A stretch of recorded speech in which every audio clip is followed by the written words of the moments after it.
Miss Wendy, how you doing? How you doing?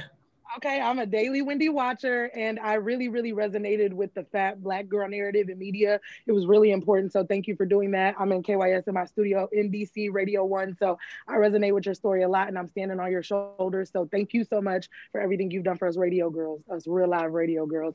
But I did want to ask you, looking back on this movie, obviously you're going over these notes intensively, thinking about your life and what you've been through. And obviously, watching the story is a bit of a therapeutic moment to go back. After looking over all the things that you've been through in the last year, do you regret not leaving Kevin Hunter sooner?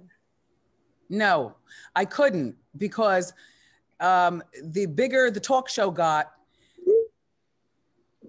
and the more I would look into my son's eyes and the things that he needed regarding having his father, present in the home and his mother and a family foundation, the more I decided to give of myself.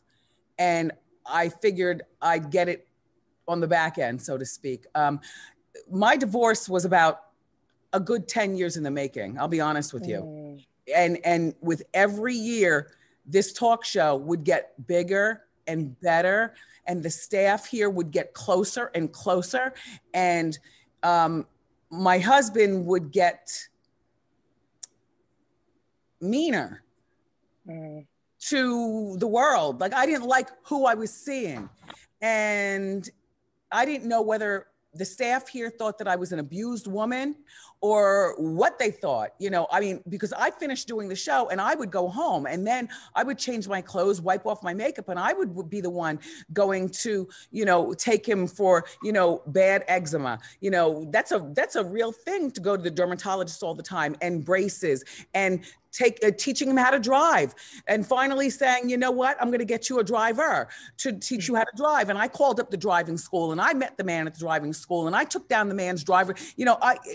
I did everything proper. I was the one in the parking lot with him on Sundays as he bobbed and weaved through cones and parallel parked and things like that. And I knew that I had to do those things because I had to get my son out of the house off to college, and then the divorce.